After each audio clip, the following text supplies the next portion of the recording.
किस प्रकार से भ्रष्ट है उसको बहुत अच्छे से हमने आज सीखा। और बाइबल से हमने चेक किया कि वाकई बाइबल इसके बारे में क्या गवाही देती है। ये कोई किसी मनुष्य के द्वारा बनाया गया कोई डॉक्ट्रिन नहीं है, बल्कि ये स्वयं परमेश्वर जिसने पूरा संपूर्ण पवित्र शास्त्र को लिखा है, जो हर एक मनुष्य के हृदय से वाकिफ है, सबको बनाने वाला जो परमेश्वर है, जिसने आपको आंखें दी, कान दिए, नाक दिया, पूरा शरीर दिया, जो आपके सोच को जानता है, जो आपके विचारों को जानता है, वो परमेश्वर आपको भली भांति जानकर पूरी तरीके से आप भ्रष्ट हो चुके हो उसको जानकर यही लिखते हैं कि आप मरे हुए हो। वास्तविकता क्या है? यही है।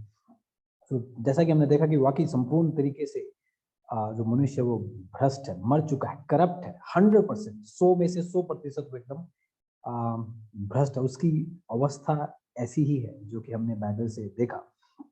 सो इस प्रकार से जो एक भ्रष्ट मनुष्य है, क्या वो वाकई अपने आप को बचा सकता है? क्या क्या वो खुद अपना उद्धार कर सकता है? जब मनुष्य स्वयं इस प्रकार से भ्रष्ट है, मरा हुआ है, तो वो नहीं बचा सकता अपने आप को। कैसे? जैसे हमें उत्पत्ति 3 अध्याय में जब हम देखते हैं तो परमेश्वर ने कहा था कि जिस दिन तुम वो फल खाओगे तुम निश्चित रूप से मर जाओगे। उसके बाद में क्या हुआ? अध्याय 3 में क्या हुआ? क्या वो नहीं मरे? वो आत्म रूप से मर गए थे और परमेश्वर ने उन्हें अपने आप से अलग कर दिया था। नहीं मरे थे क्या? वो मर गए थे। शैतान ने कहा था हवा को कि तू नहीं मरेगी। परमेश्वर ने बोला था, जो सच्चा परमेश्वर है, जो ट्रू है, वो यूं कहता है कि तुम मर जाओगे, और वही तो हुआ। वास्तविकता में वही तो हुआ। जैसे कि भाई मंगेश जी बता रहे थे कि जो मृत जो मनुष्य है वो बच्चा है, वो वाइपर इन डायपर है ना। किस प्रकार से, जिस प्रकार से हम मती के 30 अध्याय में भी पढ़ते हैं, उसमें इस प्रकार से लिखा है, जब उसने यीशु मसीह ने देखा कि बहुत से फरीसी और सदूकी उसके पास बपतिस्मा लेने आ रहे थे, तो वह उनसे बोला, हे सांप के बच्चों, तुम्हें किसने चेता दिया कि तुम प्रभु के भावी क्रोध से बच निकलो। ये रियलिटी है हर एक मनुष्य की। ये जो फरीसी थे, ये कभी नवजात शिशु भी थे, बाय बर्थ वो करप्टेड थे, बाय बर्थ वो सांप के बच्चे थे। किस प्रकार से सांप के बच्चे होने मतलब है कि जो वो उगलते हैं, जो उनके हृदय के विचार उत्पन्न होते हैं, निरंतर बुरे ही होते हैं, जो कि हम उत्पत्ति में भी देखते हैं।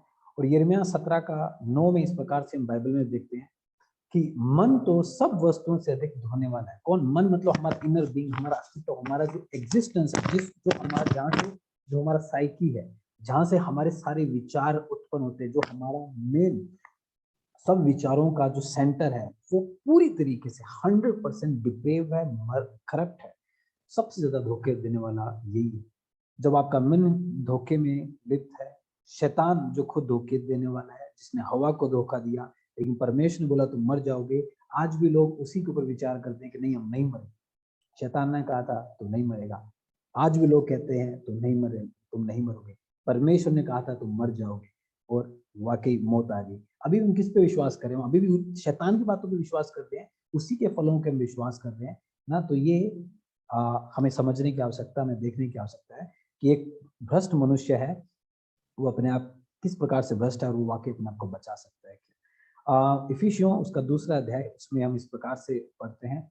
उसमें इफिसियों 2 उसका 1 से हम पढ़ते हैं। एक समय था जब तुम लोग, सभी लोगों के लिए ये बात बोली जा रही है, उन अपराधों और पापों के कारण, जो अपराध और पाप जो हमने बाई बर्थ पैदा होने से लेकर उसके बाद से अब तक किए, उनके कारण आत्मिक रूप से मरे हुए थे। मरे हुए थे, बाइबल कहती है तुम मरे हुए थे, तुम बीमार नहीं थे, मर चुका था। जैसे लाजरस मरा हुआ था, वैसे हम आत्मिक रूप से मरे हुए थे। आगे दूसरा इस प्रकार से लिखता है, जिसमें तुम पहले संसार के बुरे रास्तों पर चलते हुए और उस आत्मा का अनुसरण करते हुए जीते थे, जो इस धरती के ऊपर की आत्मिक शक्तियों का स्वामी है।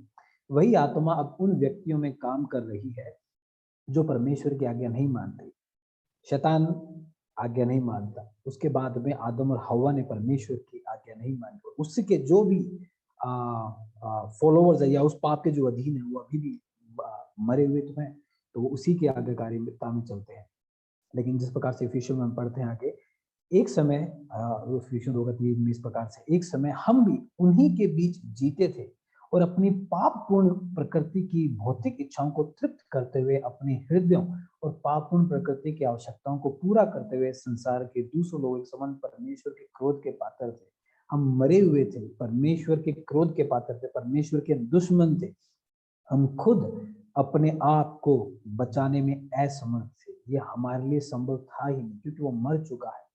इंसान जब अपने पाप में मर चुका है, किस प्रकार से, अगर आप देखो, क्या लाजरस अपने आप बाहर आ सकता था? वो 4 दिन तक मृत पड़ा था। मसीह यीशु ने जब बोला तो उन शब्दों में जीवन है। जब शब्द बोले उसके अंदर प्राण आए और वो जिंदा प्राणी बन गए। वैसे ही मनुष्य जो मरा हुआ है वो अपने आप से अपने आप को सही नहीं कर सकता। उसके लिए और कोई आशा नहीं है अपने खुद के द्वारा। सिर्फ से उसके लिए क्या आशा है? मसीह यीशु सुसमाचार है, वही उसके लिए आशा है। जिस प्रकार से यिर्मयाह 13:23 में हम पढ़ते हैं, क्या कुशी या फिर इथोपियन इंग्लिश में बोलते हैं, अपना चमड़ा या चीता अपने धब्बे बदल सकता है? क्या जो गाय है वो या जो भैंस है वो अपना कालेपन को खुद दूर कर सकती है? क्या जो हम देखते हैं क्या वो खुद बदल सकती है? क्या चीता अपने धब्बे बदल सकता है?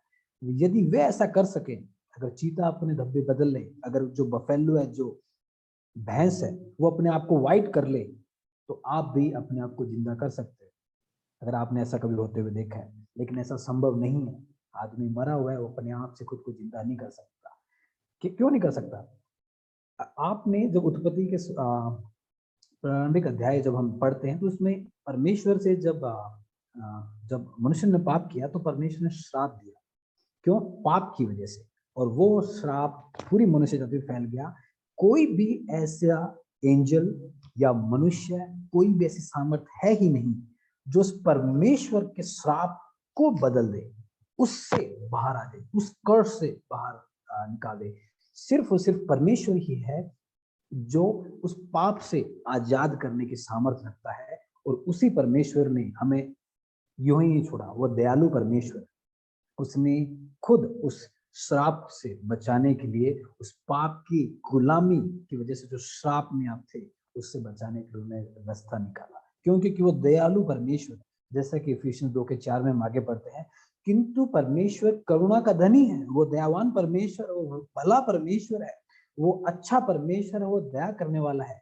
आगे लिखा, हमारे प्रति अपने महान प्रेम के कारण परमेश्वर ने अपने प्रेम के कारण खुद उन्होंने प्रेम करना चाहा। मनुष्य को तो पता ही नहीं था वो मरा हुआ है, लाजरस को नहीं पता था कि वो मरा हुआ है। परमेश्वर ने उसे देखा और उसे नया जीवन दे दिया। तो आगे लिखा हुआ है, हमारे प्रति अपने महान प्रेम के कारण, उस समय अपराधों के कारण हम आध्यात्मिक रूप से, आत्मिक रूप से मरे थे। हम मरे हुए थे, आत्मिक रूप से मरे हुए थे। पाप में भले हम जीवन जीते थे, पाप में चाल चलन में हम जरूर चलते, लेकिन आत्मिक रूप से हम मरे ही थे। 5वें इस प्रकार से लगा, उस समय अपराधों के कारण हम आत्मिक रूप से अभी मरे ही हुए थे, मसीह के साथ उसने हमें भी जीवन दिया। परमेश्वर के, जिसको हमेशा मतलब परमेश्वर के अनुग्रह, उसी की दया, उसी की इच्छा, उसी की मनसा के कारण आपका मेरा उद्धार हुआ है, यदि आपने पश्चाताप किया तो। इसीलिए परमेश्वर के पास ही एकमात्र रास्ता है, और कोई और जरिया है? आगे इफिसियंस 6 में हम पढ़ते हैं, क्योंकि हम यीशु मसीह में हैं, इसलिए परमेश्वर ने हमें मसीह के साथ फिर से जी उठाया और उसके साथ ही स्वर्ग के सिंहासन पर बैठाया। जिस प्रकार से मसीह पुनरुत्थित हो गई, वापस जी उठे, मसीह ने उस पाप की आजादी, पाप की गुलामी से हमें आजाद कर दिया, हमें नया बना दिया, हम स्वर्ग के वारिस बना दिए। उस मसीह की वजह से हम आज आजाद हैं।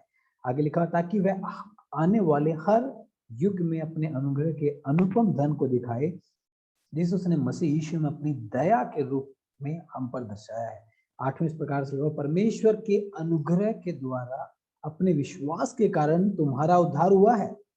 हमारा उद्धार जो हुआ है वो परमेश्वर के अनुग्रह के द्वारा हुआ है। जो दान हमें विश्वास का दिया गया था, और वो दान जब हमें दिया गया और पवित्र आत्मा ने उस दान को हमारे अंदर उजागर किया। किस प्रकार से? जब आपके सामने मसीह की गाथा, मसीह के सुसमाचार को जब बताया गया, सिर्फ वचन के द्वारा आपके सामने मसीह की गाथा को बताया गया, तो परमेश्वर की आत्मा ने आपका उद्धार कर दिया, आपको नया बना दिया। इसलिए हमारा उद्धार हुआ है। ये तुम्हारी ओर से नहीं हुआ है, ये परमेश्वर का दान है।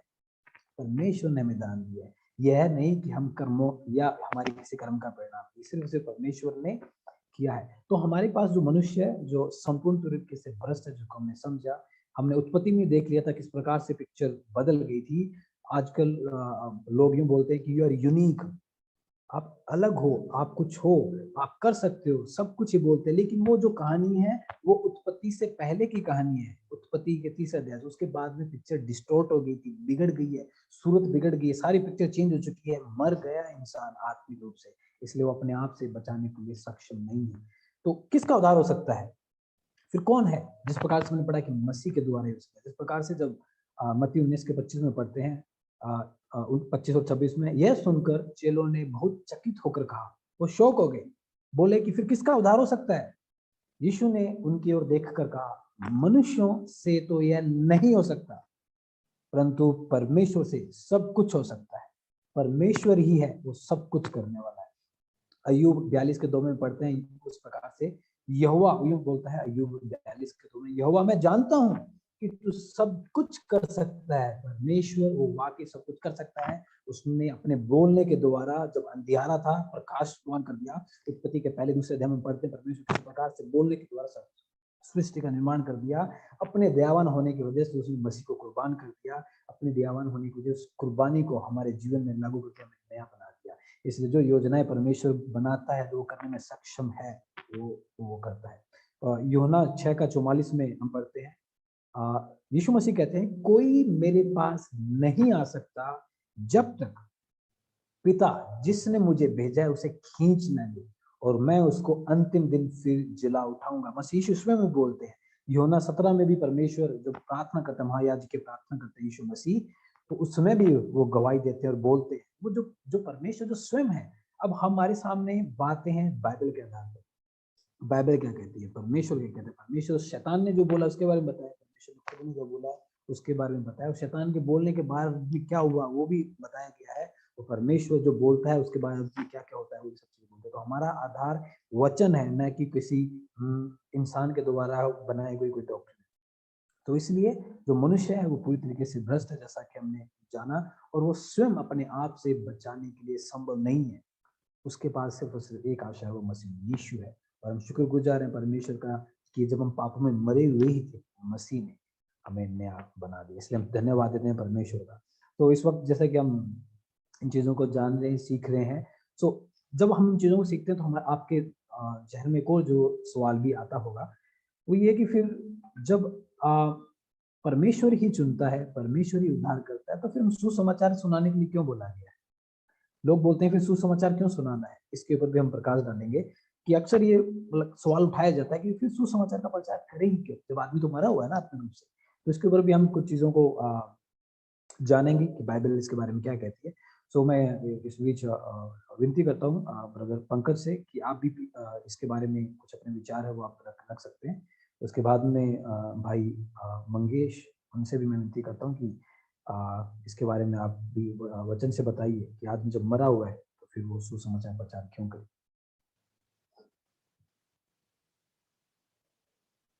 यस भाई पंकज। बहुत अच्छा प्रश्न है, thank you for the question. मनुष्य जब आत्मिक रूप से मरा हुआ है, परमेश्वर को चुन ही नहीं सकता, जब प्रभु यीशु मसीह के पास आ ही नहीं सकता, तो फिर सुसमाचार प्रचार क्यों करे? क्योंकि यीशु मसीह ने सुसमाचार प्रचार किया, प्रभु यीशु मसीह ने सुसमाचार प्रचार किया, तो हमको भी करना है। प्रभु यीशु मसीह ने हमें आज्ञा दी कि सुसमाचार प्रचार करो, तो हमें भी करना है। उसके ऊपर हम क्वेश्चन नहीं उठा सकते। एक और चीज ये कि हम नहीं जानते कि चुने हुए लोग कौन है जिनका उद्धार होगा, हम नहीं जानते, इसलिए हमें सुसमाचार प्रचार सबको करना है ताकि जो चुने हुए लोग हैं उनका उद्धार हो जाए। एक और चीज ये है कि जब हम सुसमाचार प्रचार करते हैं तो चुने हुए लोगों के जीवन में वो चीज खाली ऐसे ही शब्द नहीं बोलते हम, सामर्थ्य भी साथ में जाती है, पवित्र आत्मा की सामर्थ्य जाती है। जैसे लाजरस को यीशु मसीह ने क्यों बोला? लाजरस तो अपने आप से नहीं आ सकता था, अपने आप से जो मुर्दे में से जिंदा नहीं हो सकता था, कब्र से बाहर नहीं आ सकता था, फिर यीशु मसीह ने क्यों बोला?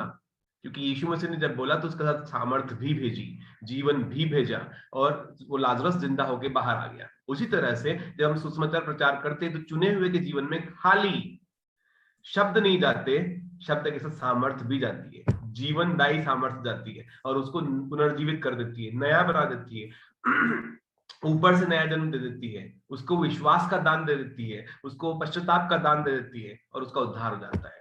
तो हमको सुसमाचार प्रचार करना है क्योंकि यीशु मसीह ने सुसमाचार प्रचार किया। हमको सुसमाचार प्रचार करना है क्योंकि यीशु मसीह ने हमें आज्ञा दी कि सुसमाचार प्रचार करें। हमें सुसमाचार प्रचार करना है क्योंकि हमें मालूम है कि परमेश्वर जब जो चुने हुए लोग उनका उद्धार करेगा। और वो कैसे करेगा? हमारे सुसमाचार प्रचार के द्वारा। उसने मीन्स ठहराए हैं कि सुसमाचार प्रचार के द्वारा। विश्वास कहाँ से आता है? सुनने से। और सुनना कहाँ से होता है? परमेश्वर के वचन से।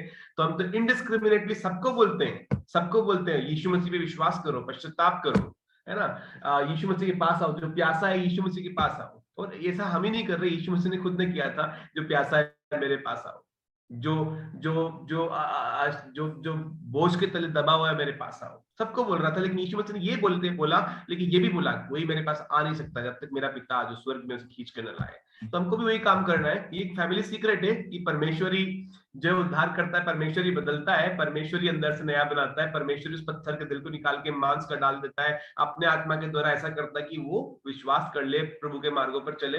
परमेश्वरी करता है। It's family secret for all of us. लेकिन बाकी लोगों को तो क्या कहते, यीशु मसीह पर विश्वास करो, विश्वास करो, विश्वास करो। विश्वास नहीं करोगे तो नाश हो जाओगे। और वास्तविक बात है कि विश्वास नहीं करेंगे तो नाश हो रहे हैं, होंगे। और क्यों होंगे? क्योंकि उन्होंने विश्वास नहीं किया, क्योंकि उन्होंने पाप किया, क्योंकि वो इसी योग्य हैं। तो मेरा जवाब यहीं तक है। Thank you pastor Mangesh. Can you please add to it? मुझे लगता है कि भाई पंकज आपने बहुत ही अच्छे रूप से समझाया है।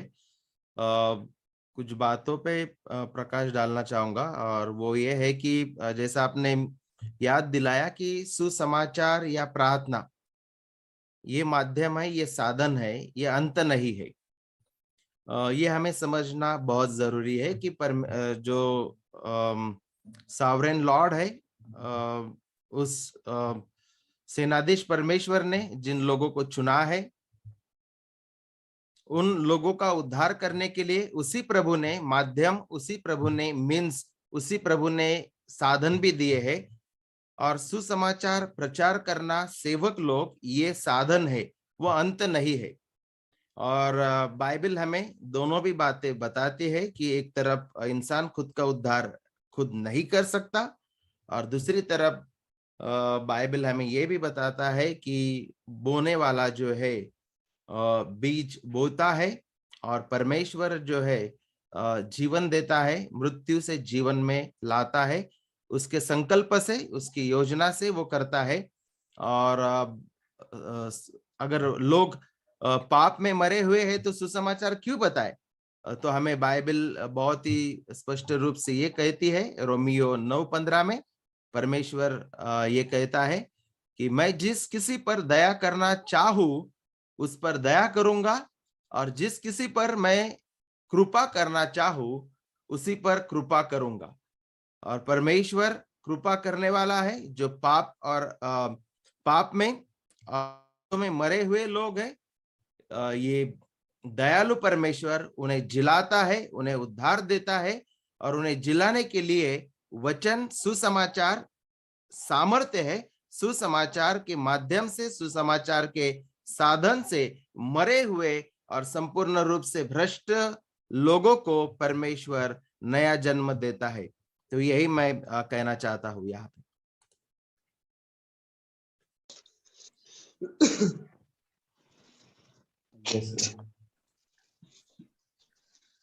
थैंक यू भाई पंकज, और थैंक यू भाई मंगेश। तो हमने वाकई देखा, क्योंकि बाइबल संपूर्ण है, संपूर्ण पवित्र शास्त्र परमेश्वर की प्रेरणा के द्वारा लिखा गया है ना। और संपूर्ण पवित्र शास्त्र जो शिक्षा देती है वो दोनों चीजें बोलती है। वो ये बोलती है कि सुसमाचार सुनाओ लेकिन उद्धार मेरे द्वारा है, सुसमाचार सुनाओ लेकिन उद्धार मेरे द्वारा है। आप समझ रहे हो? सारी महिमा जो परमेश्वर की है, परमेश्वर ही तो बताना चाहते हैं कि तुम एफर्ट्स लगाओ, लेकिन उस एफर्ट्स को सक्सेस करने की सामर्थ्य मेरे पास है। इसलिए परमेश्वर हमें आज्ञा देता है। हमें सुसमाचार सुनाना क्यों है? मैं यूँ बोलना चाहूंगा, सुसमाचार क्यों नहीं सुनाना? क्योंकि अगर आप नए बना दिए गए हो तो आपके अंदर जो आत्मा काम करती है वो दूसरों को खींचने के लिए, दूसरों को सुसमाचार सुनाने के लिए आपके अंदर प्रेरणा आएगी, आप करोगे। यही तो एक एविडेंस होता है परमेश्वर के द्वारा नए बनाए गए जन का। जो हम देखते हैं बाइबल में, जो लोग उद्धार पाते आए थे वो मसीह के बारे में शिक्षा देते थे, अपनी जान की कुर्बानी देने तक वो शिक्षा को देते थे। लेकिन यो भी लिखा हो कि जितने चुने हुए थे, परमेश्वर उनको उस कलीसिया में मिला देता था। पतरस प्रचार करता था, लेकिन जितने चुने होते थे उसको परमेश्वर मिला देता था। पतरस को नहीं पता कि कितने चुने हुए हैं, उसने वो किया जो उसको आज्ञा थी। तो हम परमेश्वर के दास है, हमें परमेश्वर की आज्ञा माननी है। हम बपतिस्मा क्यों लेते हैं? हम परमेश्वर की आज्ञा मानते हैं। हम हमारे माता पिता से प्रेम करते हैं, क्यों आज्ञा मानते हैं? पत्नी से प्रेम क्यों करते हैं? आज्ञा मानते हैं। हम यीशु समाचार क्यों सुनाते हैं? परमेश्वर की आज्ञा माननी है, इसलिए करना है हमें। हम परमेश्वर के दास और गुलाम है, जो परमेश्वर ने बोला है उस प्रकार से हम करते हैं। चुनाव प्रभु के हाथ में है। परमेश्वर जिस पे दया करना चाहता है उस पे दया करता है, जिसको उसके पाप में रखना चाहता है उसको परमेश्वर उसके पाप में रख देता है। कोई भी हम में से कोई सवाल नहीं उठा सकता कि परमेश्वर तू ऐसा क्यों करता है, क्योंकि हम तो खुद भी बनाई हुई सृष्टि है, वो हमारा सृजना है। इसलिए हम धन्यवाद देते हैं परमेश्वर का कि उसकी दया हुई कि उसने जब सुसमाचार सुनाया गया तो हम जैसे निकम्मे, तुच्छ और पाप में लिप्त लोग जो अनंत काल के लिए नरक में जाने वाले थे, उसको नया बना दिया। ये खुशी की बात है, लेकिन इसमें हमारा कोई योगदान नहीं है, सिर्फ यहोवा की दया है। उसने मसीह के द्वारा हमारी मदद की और पवित्र आत्मा के द्वारा उसको लागू किया। इसलिए हम धन्यवाद देते हैं परमेश्वर का। तो ये समय आप